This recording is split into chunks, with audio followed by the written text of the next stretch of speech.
Welcome to Machining Minds, Ace Driven, the podcast where innovation meets opportunity in American manufacturing. This show dives into the people, programs, and powerful ideas reshaping the future of U.S. machining and advanced manufacturing. Whether you're a student, an educator, an industry pro, or just curious about the next wave of high-tech talent, you're in the right place. Each episode, we'll bring you real stories from the shop floor to the classroom, highlighting cutting-edge training, career pathways, and the inspiring individuals driving change across the country. This is Machining Minds, Ace Driven. Let's cut into it. Welcome to another edition of Machining Minds, Ace Driven.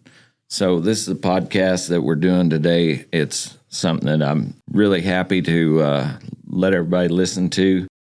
We actually had a ACE training this week with the Kansas Army National Guard, and I got to have Dave Roberson from IACME come over and help out the last 2 days of it, and man, it was awesome. So I asked the guys that were at the training, I said, how about let's go do a podcast so everybody can hear about their experiences and how the class went. And so whenever you guys get to hear this, maybe it'll inspire some of you to come to the ACE training yourself. So I'm sitting here, like I said, with Dave Roberson from IACME, and I'm sitting here with Sergeant First Class Hull and Sergeant First Class Smith. Welcome, guys. Thank you for having me. Glad to be here. Cool. I'm glad y'all are here. This is going to be fun. I mean, we've had fun all week. This is the last day of the training, and we've cut up. We've not crashed any machines, so that's been good. We've had a good time. We made some good parts. We hopefully learned a lot. And so I'm going to just go around the room. I'm going to start with First Class Hull. What led you to enroll in the ACE program, or what made you excited about even thinking about doing the ACE program? Yeah, so as you know, Justin, you and I met at Wichita State there when I was there for an additive manufacturing course. So you told me all about it, got me really excited about it, and then I brought it over to the RTSM there in Salina and pitched it to all of us guys. And so it got me really excited just to give all of us guys some more training of whether it be CAM or just machining training as a whole for some of our guys who may not have a whole lot of experience doing that, so we can kind of get ourselves spun up a little bit more and be a little bit more of a subject matter expert in the machining world. Well, what did you think about the ACE training? I mean, since from the time I talked to you at WSU Tech that day all the way up until today, the last day of the training, what's been your thoughts on the ACE training? I mean, good experience, bad experience? I mean, I want to hear it all. I think it's been a good experience. I'm real impressed with how fast you guys are able to teach all of that curriculum and get everybody from whether they have no experience in machining or CAD whatsoever to a base level knowledge to where just about everybody leaves having learned something. Yeah, for sure. And that's the main goal when it comes to the ACE program is taking people that have years experience all the way down to, juniors and seniors in high school that's never even seen a machine and teaching them the ins and outs of what a machinist does on a day-to-day basis. You know, we're not trying to make you become a machinist in 5 days of training, but we're trying to give you the ins and outs of everything that a machinist goes through on a day-to-day basis, whether it's setting up machines, setting up tools, setting your parts in the correct position every time, all the way to running, different types of metal. We even got to machine on a little 3D printed part. I mean, so you're running anything from really soft material all the way to hard material in 5 days. I mean, there's a lot of training that goes on. So I'm going to go over to Sergeant First Class Smith. What was your thoughts on the training this week? I really liked that we got to do a lot of hands-on. With a lot of our curriculum, it's a lot of the things that we hear is more hands-on training time would be very beneficial. So yes, we did a lot of that online training beforehand that really set us up for success with the step-by-step on how to navigate through the CAM software. And then when we got here, we had the lessons in the classroom, and then we went out straight to the machine, got to go on there. I also really liked once you ran your part, you were responsible for setting up the next person for success. So you were there to kind of make sure that nothing bad happened, but it was ultimately our responsibility to make sure that the next person was ready to go. Absolutely. And what Smith is talking about here is once you run your part out there on the machine, there's only 2 people at a time out there at the machine. And once you run your part on that machine, you then go teach the next person how to run that part. So I think the model of the ACE training is put together so well to where, the best way to learn something is to teach it. And that's how ACE training is put together is, you're not only learning, but you're teaching. And, the part about the hands-on, I always tell people this, no matter where I'm at talking about ACE, if they do not know about the ACE program, the first 30 to 45 minutes of being in person at the school in ACE training, you're out there on the machine. So when we do our classes, our regular machining classes, we got to go through print reading, we got to go through the, quality control, we got to go through OSHA, and then we go out to the machine. So our students, that are going through the WSU Tech program, they're 3 weeks before they even get to go out and touch a machine. The people going through ACE training, within the first 30, 45 minutes, they've already ran their first part. So that's awesome. And the online portion of the ACE training, you hit the nail on the head right there, because that's put in place so you guys will know how to navigate around in Fusion or Mastercam, whichever route you go. And that way, when you get to the hands-on portion, you're actually running, Fusion or your Mastercam because you've already ran it before. We're not having to train you how to get through or how to navigate through it. So that's set up for just like you said, when you get to the training, you're off and running. So I'm going to go over here and talk to Dave a little bit. What did you think about getting to be part of the training? I know you've done hundreds of trainings or whatever so far, but what did you think about this training with the Kansas Army National Guard? To me, to be very specific, this was a special training to me, just because this is a step in the right direction that we want to go as IACME. And just, me personally, this has been one thing that I've been fighting for, trying to figure out how to unlock, how to get that step into that military environment. Because coming from the military, and especially, in my mind, I think a lot about when I was separating out of the Marine Corps and what a struggle I had to find a job. And so to be able to get things set up and help these gentlemen get these programs established on military installations to where nobody else has to face that. We've got young men and women that come back from combat and they can't find a job in the States. And to me, that is that's unacceptable. I don't know how else to say it. So to finally get to where we're bridging this gap, and we're able to start to visit the idea that, hey, yeah, we can set this up and we can run this on a military installation, is a big step in the right direction for me personally. That's since I've came into the role that I'm currently in IACME, doing all these trainings and everything. That's something that has always been in my scope, is figuring out how we make that step to get in. So as soon as I heard that you were going to have these guys out, and this was going to kind of be the first official military collaboration with ACE, I was all about it. I had to get out here and be a part of it, because that's, like I said, it's very, very important to me. Absolutely. When I introduced Dave, I didn't introduce him as former military. So I think that's awesome, and I want to thank everybody here for their service. But yeah, Dave was very interested in what I had going whenever I met Sergeant First Class Hull out in the hallway there at the school. I can talk to anybody. So I just walked up and started talking to him, and he was telling me, that he was with the Kansas Army National Guard, and telling him about our program.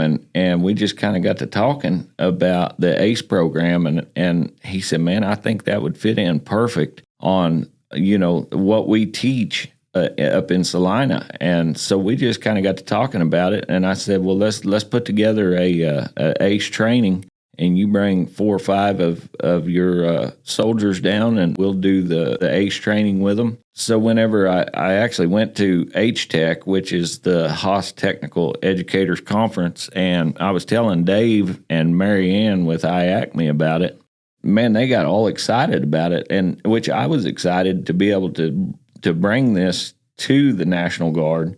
I didn't even understand the impact that Dave and Mary Ann saw was going to happen. And so I think it's going to be a wonderful thing if we can get it, into National Guard or any military, like Dave was saying. I'm going to ask Sergeant Hull, how do you think the ACE program could impact what you guys teach up there at Salina? I think it'll have a huge impact on what we teach. So the 91 Echo program that we teach there at the RTSM in Salina, Kansas is looking to add additive manufacturing into our curriculum as well. And so this ACE program, having had 3D printed parts that you got to machine on, I think could potentially be a perfect bridge into how we can marry those two processes together to teach our students how to not only machine, but maybe we can use that a little bit for our additive manufacturing, which is kind of funny. After going through this training this week, having looked at that, I wasn't aware of that. And that's when we met, is when I was at WSU Tech for an additive manufacturing course, an intro level additive manufacturing course. And so just everything that we've seen this week that we learned between additive manufacturing, CNC milling, and then we were even collaborating, myself and Sergeant First Class Smith, about some of the parts for ACE we could even potentially turn down on the lathe, which is another portion that we teach there at the RTSM in Salina. So I think it could have a huge impact into what we do. And so that's why I think we're so excited about all this. And to piggyback off of what you said a little bit there too, Justin, is as soon as I left from meeting you that day, very first person I called was our NCOIC at the schoolhouse, Master Sergeant Beckman. And luckily enough for me, Sergeant First Class Smith was already in his office, and we were sitting there talking about it. And I remember hanging up from that conversation going, man, this is going to be a good deal. I mean, everybody's excited about it. Everybody's ramped up for it. And so we're just really hoping that, we can take this and provide it for our students to give them even more knowledge than hopefully they're already leaving with. Absolutely. I think it's going to be a great thing for everybody. Let's go over to Sergeant First Class Smith. What was one of your favorite things or favorite projects that we done this week? What really caught your attention about this program?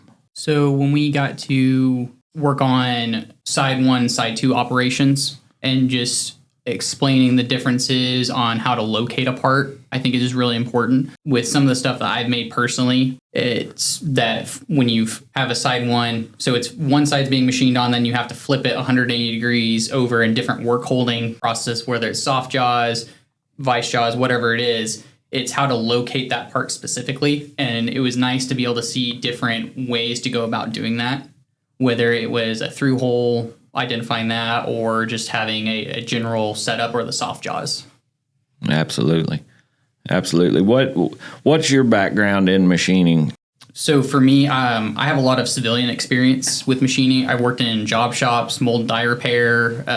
My latest stint in the civilian world with machining was I worked at Texas Tech University as a machinist for the electrical engineering department.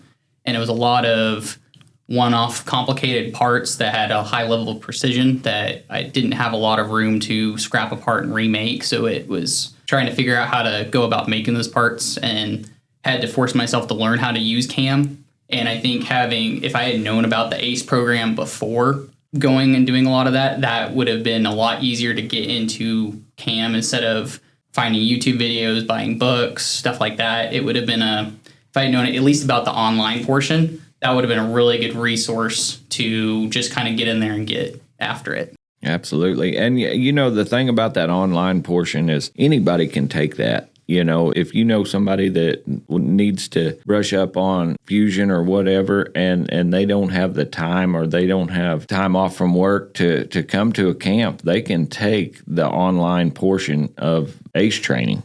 Have you guys had anybody do that, Dave, that just didn't have the opportunity to come to a camp, but they went ahead and took the online version?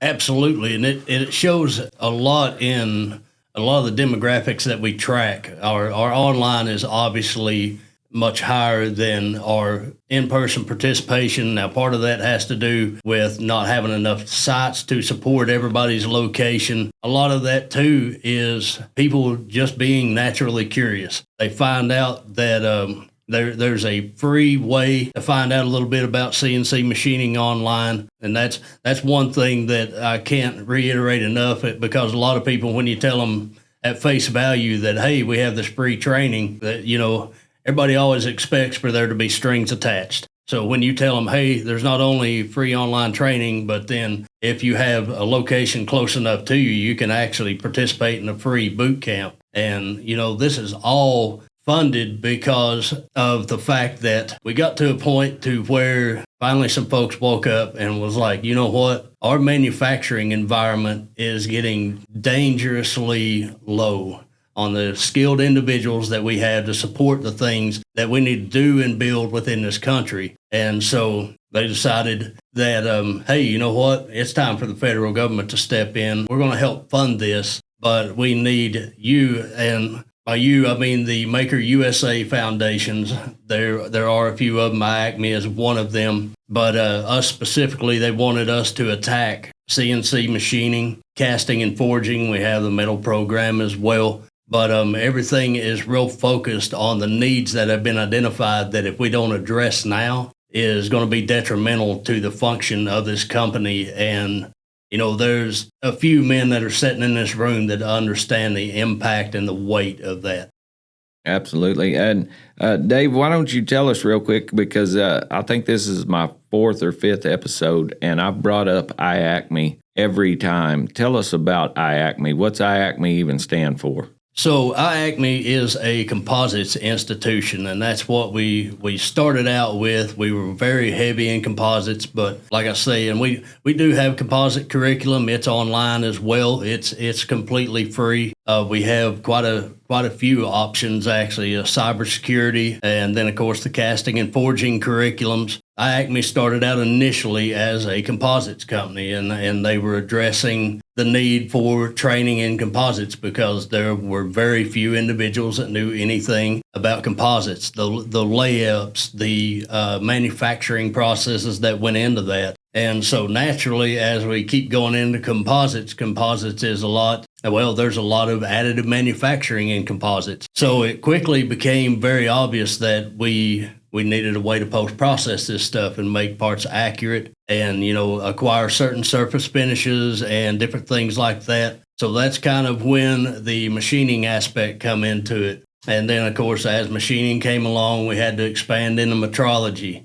And everything just kind of keeps building. And we're lucky enough that our stakeholders that are involved are very pleased with the work that we're doing. I'm very pleased with the work that we're doing. I love my job, and I love the impact that we can potentially have on the country. I mean, that's just like the rest of these guys in this room. I signed up to fight and defend this country. And so when I made a decision to leave the Marine Corps and not constantly go to other countries to fight for this country and come back home, I was sort of lost for a long time. And this was able to kind of bring me back in and allow me to fight on a different level. I'm not sending rounds down range and doing things like that per se, but I am fighting for the betterment of this country through the programs that we run through IACME. That's right. And, it's awesome that we're funded by the Department of Defense, all right? And I'm sitting here with a former Marine. I'm sitting here with the Kansas Army National Guard. I mean, I've only got to correct you on one thing. Go ahead. There is no former Marine in this room. Absolutely. That's right. Yep. Once a Marine, always a Marine. Huh? Hoorah. That's right. So, yeah, I mean, and I think it's awesome. I feel very honored to be able to be in here with you guys and to be able to have this training to where, all week long I've been able to, help you guys through the ACE curriculum and everything. The one thing that Dave mentioned that I'm very happy to be able to roll out in the next couple months is, the ACE metrology. So I finally got all my tooling, that I ordered for the metrology class. I brought that up to my class this week. And what do you think, First Class Hull? Do you think maybe that metrology would work out with you guys? Oh, absolutely. Yeah. So we teach not only our 91 Echo 10 level students, which is our reclass students that might either be changing over from a different MOS or getting back into the service altogether with a different MOS. But not only that course, but also our Echo 30 course, we give them a little bit of instruction on how to use precision measuring tools as well as semi-precision measuring tools. So I definitely think that's another tool we can put in our tool belt to help our students so that way they can get a deeper understanding of how those measuring tools work. Yeah, for sure. For sure. What do you think about it, Smith? 100% agree with starting First Class Hull. Something I see with our students is just they don't quite understand how to, so take micrometers, for instance. That is you have to know what the feel is supposed to be, and unless you've taken a lot of measurements using that precision measuring equipment, you don't know what you're supposed to be feeling for. So if we can figure out a way, and I haven't looked at the curriculum for the metrology program yet, but if it has ways to go about where you're just constantly measuring things, I think that would be a good resource for us to bring into our classroom. We actually discuss a lot of that in the metrology course, and part of it is formatted to where the in-person you have students take multiple measurements, and we actually show the uncertainty of those measurements.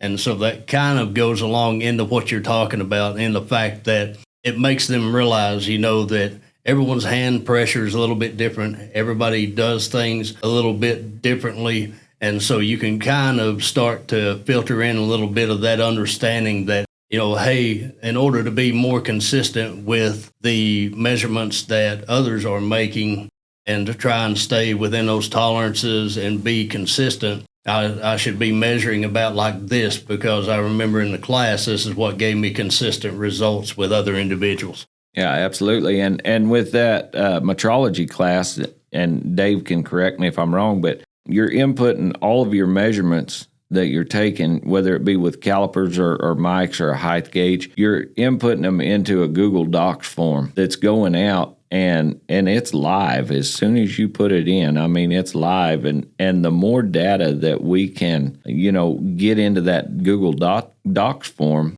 with your certain tools that you're measuring with, you're going to have more uncertainties, and you're going to get to where you have a lot more measurements, and that's going to give you a lot more precise average on what it should measure. Because the way I understand it, we're going to 3D print, 20 blocks, and we can teach up to 20 students at a time. But each block, when you 3D print them, it's going to have number 1, number 2, number 3, all the way out to 20. So you're never going to input a measurement off of block number 3 where you should in block number 1. I mean, so every time somebody measures block number 3, that input is going into that Google Docs. Isn't that right, Dave? Mm-hmm. So, I mean, it's going to be something that I think, like you said, Smith, I mean, you're going to measure it over and over and over again.